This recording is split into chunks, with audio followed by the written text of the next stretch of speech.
The wreckage and the warning. The battlefield was silent now. Once, it had been full of screams, explosions, and the sounds of machines killing machines. Now, there was only wind. Dust blew over the broken metal, shattered bones, and old blood dried. Into the ground. Nate walked carefully through the wreckage. He was a young scavenger, maybe 20 years old, with short dark hair and tired eyes. His boots crunched over broken helmets and wires as he searched for anything worth taking. He wasn't a soldier. He didn't care about the war. That war was over.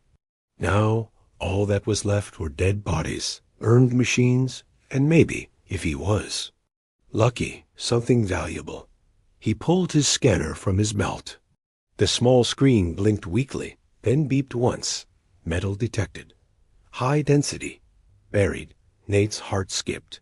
High-density metal usually meant military tech armor, weapons, or maybe even power cells.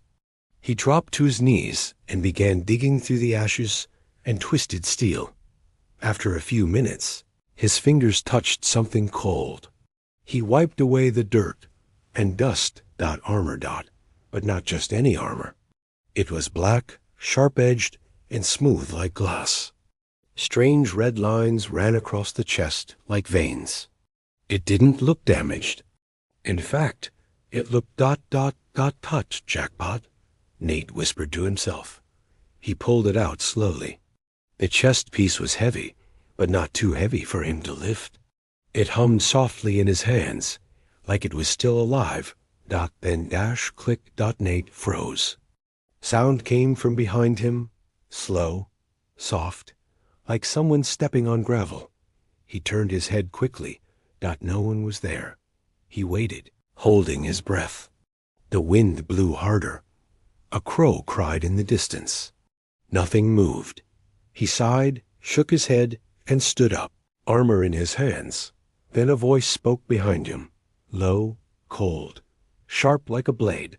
Put it back, or you're next. Nate spun around. Number 1. He turned again. Still nothing. His hands tightened on the armor. Who's there? He shouted. No answer. Just wind. He looked at the armor. It wasn't glowing anymore. It was still, silent. Maybe it was his mind playing tricks on him, but his heart beat faster. He looked around once more, then stuffed the armor into his scavenger bag. He didn't care who it belonged to. He needed to eat. He needed credits. Someone would pay for this big time. He started walking back toward his bike. Behind him, far away, something moved. It didn't make sound. It didn't leave footprints, but it followed. That night, Nate set up camp outside the ruins of an old comms station. A small fire flickered beside him. He placed the armor near the flames. Watching its surface reflect the light. It still looked ... perfect. He reached out to touch it. Warm. It was strange. Metal from Rex was always cold, even hours later. He pulled his hand back. Then he heard something again. A soft beep. He looked at his scanner. The screen was red. Tracking signal detected. What? Nate blinked. He hadn't turned on any signals. He pressed buttons quickly, trying to shut it off. But the screen kept blinking. Then the fire suddenly went out. Puff.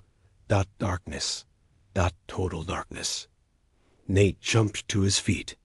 Who's there? He yelled. No answer. Then a small red light appeared. A dot on his chest. A laser. He looked down, shocked. It vanished. He grabbed his bag, armor still inside, and ran out behind him. Footsteps finally echoed. Slow, heavy, and they were coming closer. Hunted in the dust, Nate didn't stop running. The red light had disappeared from his chest, but the fear still burned in his veins. He didn't look back. He didn't want to know what was following him. His breath came fast. His boots slipped in the dirt as he made his way through the ruins. The old comms station behind him grew smaller. Darkness swallowed everything.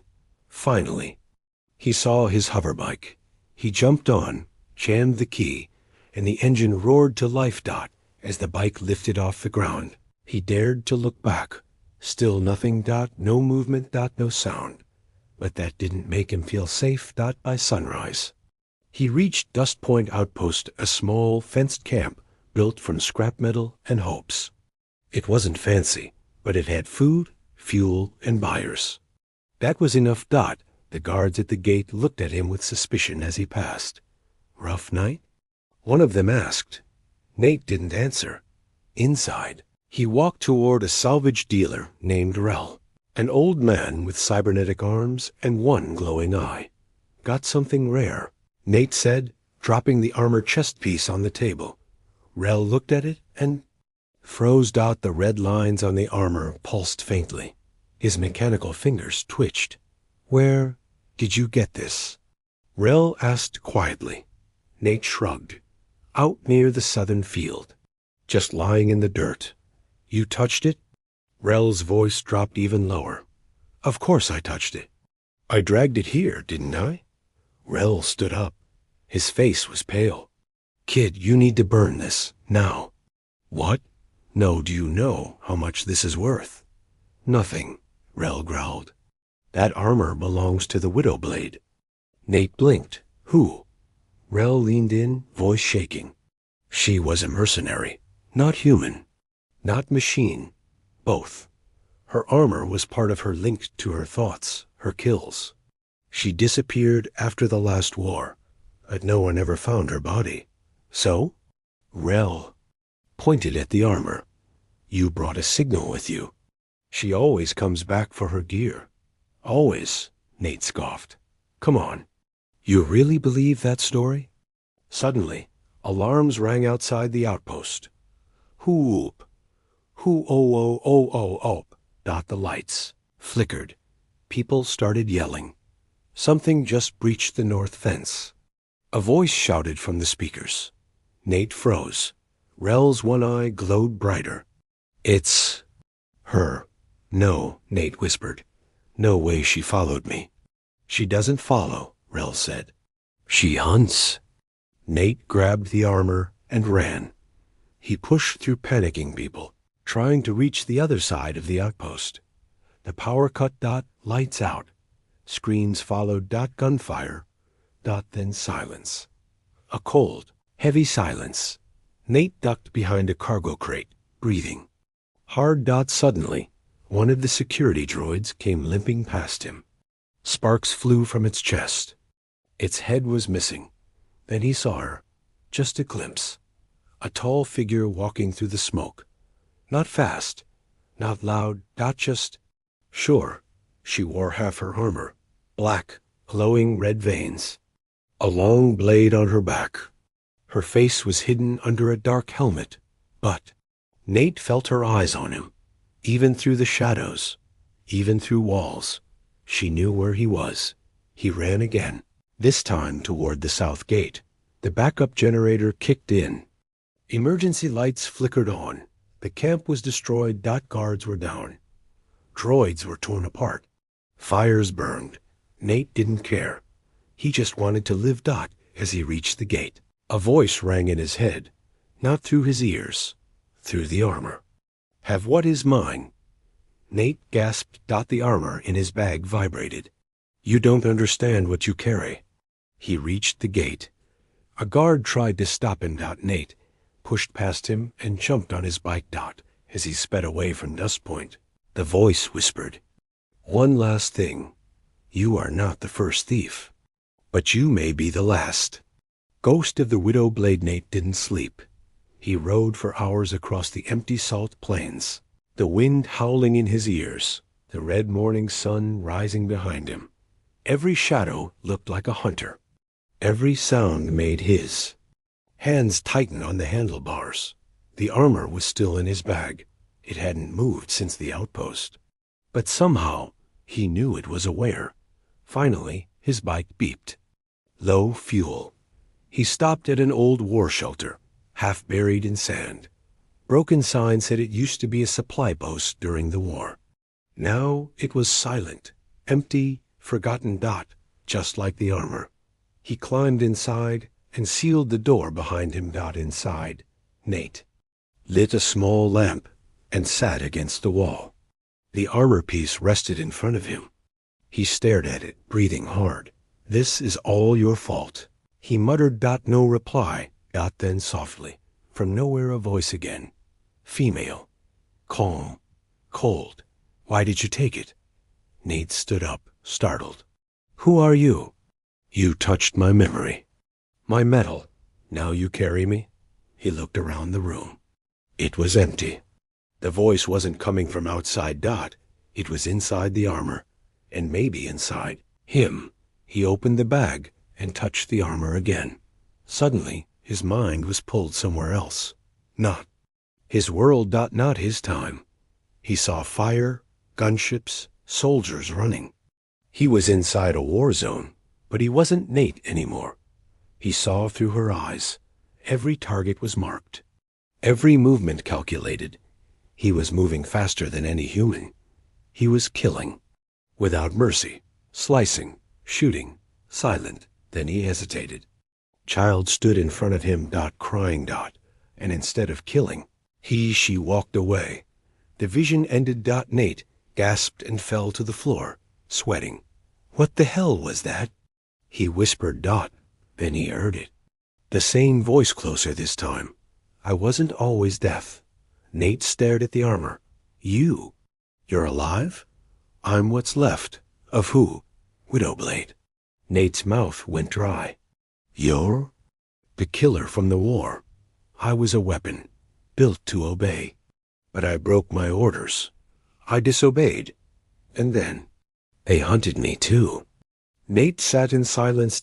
So the stories were true. Widowblade had gone missing, but not because she died, because she refused to kill. And the air changed. The room grew cold. Nate stood up slowly. Someone's here. She is near? She? The new one. The one wearing what's left of me. The killer they rebuilt after I was broken. Nate's heart pounded. You mean there's another Widowblade? A shadow of me. Faster. Colder. But not complete. Nate backed away. She's the one who attacked Dust Point. She wants to erase me, to become the only one. Suddenly, the shelter lights flickered. The door beeped. Something was outside. Slow footsteps. Heavy. No breathing. She found you. Nate grabbed the armor and ran deeper into the shelter. He found a locked steel door marked Restricted Old Tech. He forced. It opened and slammed it shut behind him. Inside were crates, dusty monitors, and shattered drones. One screen blinked weakly. He powered it on. A file appeared. Project. Widowblade. He clicked it. Old footage played. A girl, maybe 17, hooked to machines. Her eyes were dull. Her body half metal. Scientist spoke. Emotion removed. Direct kill programming installed. Test complete. Model. Widowblade. Nate swallowed hard. That girl was the voice in the armor. But the one outside? She was the result of that experiment. Perfect. And heartless. Suddenly, the screen went black. Then a new message appeared. Put IT back. Nate looked around in panic. The door behind him creaked. Dust fell from the ceiling. The final whisper echoed inside his mind. She's not here to talk. She's here to finish what I started. The memory in the metal, the steel door behind. Nate began to rattle. Soft at first, then louder. Boom. Boom. Each hit was slow, patient. The kind of knock that didn't ask for permission, but promised entry. Nate backed away from the door, heart pounding. I need answers, he whispered to the armor. Fast. The red lines on the armor glowed again. The voice returned. Calm, but heavier now, like it carried pain. I was human once. Nate stared. What? They took me when I was 13. My planet lost a war. I was the price. She paused. They cut me, rebuilt me, gave me numbers, not a name. Images flashed in Nate's mind again, memories not his own. A girl in a white room, metal arms replacing real ones, tubes in her neck, screams in her head. They made me the first. Widow blade, perfect aim, no mercy. Another flash, her first kill. A rebel soldier begging for life. She didn't hesitate, but later she cried, alone, hidden. The cameras didn't see. I stopped obeying. I remembered who I was. They called it a glitch. Boom. Another hit on the door. Louder. Nate leaned closer. To the armor. So what happened after you disobeyed? They shut me down. They made another, stronger, faster, one that never hesitated. She's the one chasing me, Nate muttered. The second widow blade. She doesn't want the armor. She wants silence. She wants me gone. The red lines pulsed again, dash brighter. Then something happened. The armor opened, not fully, but enough to reveal something hidden in the chest plate. A small glowing crystal, warm and golden. Nate reached for it. The voice warned him. Be careful. This holds me everything I was. As he touched it, the room around him blurred again. But this time, he wasn't watching through her eyes. He was her.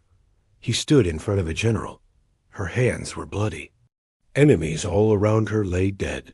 The general clapped. Good. You're ready. Tomorrow, you lead the purge. She looked at her hands, then at the children crying in the background. She shook her head. No, she whispered. What? The general asked, confused. I'm done. The soldiers behind her raised their weapons, but she moved like wind. Fast. Too fast. They didn't stand a chance. She left the room covered in red. Nate came back to himself, gasping. He fell to his knees. The armor voice was quiet now, tired. You felt it, what I became. You broke free, Nate said. You tried to fix what they made you do. Yes, but freedom came with a cost. Boom. The final hit smashed the outer door open. Heavy footsteps entered. She was inside the shelter. Now. Nate could feel her. She's close, the armor warned. She offered no words, only silence. Nate looked around. No weapon, no way out. Unless... He looked back at the armor. What if I wear it? It will hurt. You are not like me. I don't care. Then choose. The armor split open slowly. Inviting. Outside the room. The killer widow blade stopped. She tilted her head. Something was different now. Inside. Nate stepped forward. He placed the golden crystal in the armor's core. Got it closed around him tight. Cold, alive. Pain stabbed through his back, his chest, his skull. His mind screamed. But didn't break. Then silence. And a single breath. His. The killer widow opened the final door. And there stood Nate, wearing the original armor. But his eyes were not just his anymore. They were glowing gold and filled with the fire of the first widow blade. Let's finish this, he whispered. Truth in her eyes. The shelter room was silent. Nate stood inside. The armor. It fit him like second skin, but it moved with a life of its own. The pain had faded.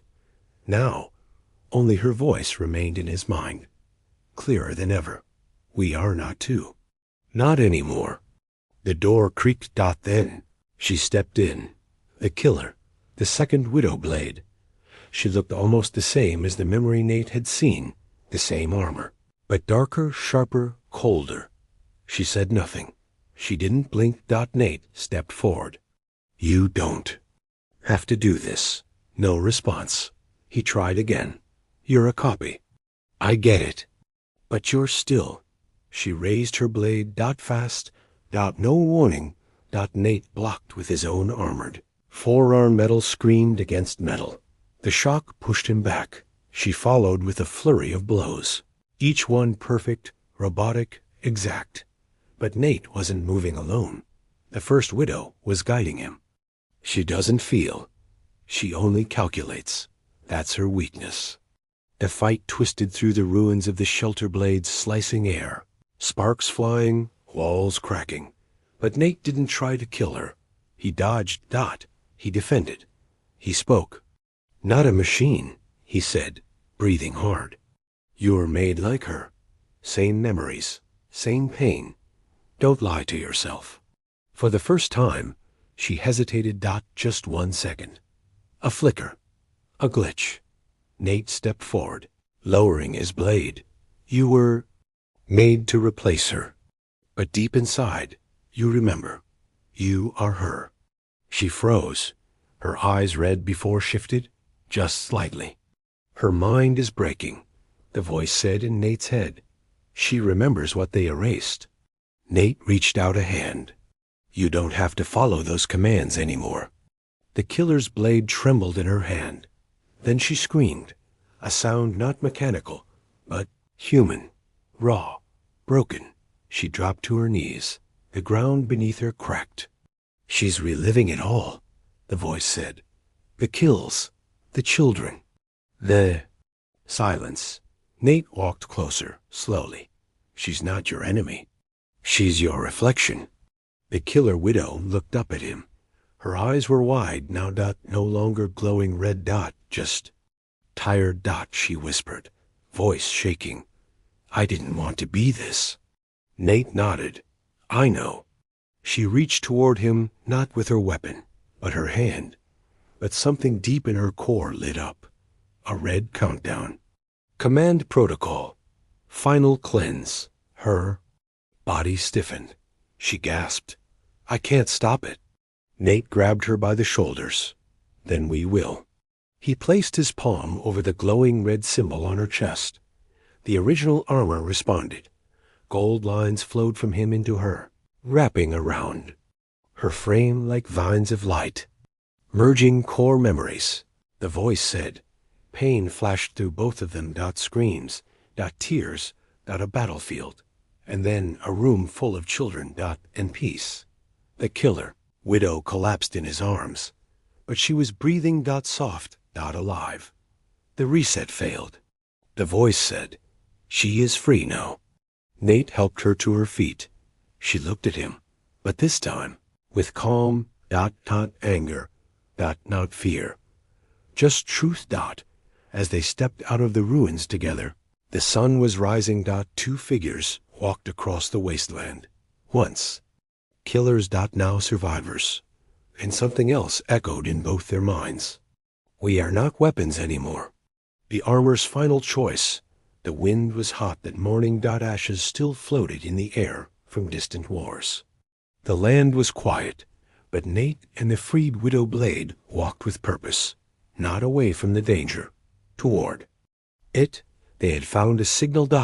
It came from an old orbital uplink station abandoned, or so they thought, but the armor remembered. They never shut it down. That's where they created me. That's where it ends. The second widow, the killer turned survivor, spoke for the first time in hours. I can feel them pulling me. The commands, they're not gone. Nate looked at her. They will be. The station stood like a dead god's throne, giant metal legs buried deep into the earth. Dark towers scraping the dusty sky. Nate touched the door panel. It opened. Inside was colder than ice. Lights blinked. Cameras moved. They were expected. Deep underground. They found the creators. Not men. Not anymore. Old war minds, kept alive by wires and cold blood. Their faces were pale, stretched over machines. Their eyes were empty screens. One of them spoke. Subject 01. Subject 02. Return accepted. Nate stepped forward, angry. They're not your subjects. They are what we made. Their bodies are ours. Their kills are ours. The killer widow trembled. The old code inside her flared, but Nate held her hand. You're not their tool. You never were. The central brain core activated. Cleanse mode engaged. Override, Return both to kill state. Pain struck their minds like fire. The killer, Widow, dropped to her knees. Nate screamed. The armor inside him began to lock down, turning back into a weapon. But the voice of the first Widow, still alive in his thoughts, whispered, "You have a choice. Use me or erase me. If I stay, they will always try to control us. But if I go, we will be free." Nate shook his head. "No, there has to be another way. Then choose, while you still can." The control center opened. A vault door inside. A fusion core pulsed a heart of pure energy. Enough to wipe out the station and every brain inside it, the final reset. But it would destroy the armor. Widow. He looked at the killer Widow beside him, her face pale, but eyes steady. "I can't do this without you," he said. She stepped forward. "You don't have to." Together, they touched the fusion core. The station screamed. Alarms blared. The machines wailed in static voices. But Nate and the Widow stood still, surrounded by golden light. "Goodbye," whispered the first voice in his mind. "And thank you for being human." The explosion did not burn Dot. It freed Dot later. The battlefield was quiet again. Only wind, only dust. But two people walked across the plains, scarred, tired, and finally free. No armor. No commands. This themselves. Nate smiled faintly. We were supposed to be weapons. The Widow looked up at the sun.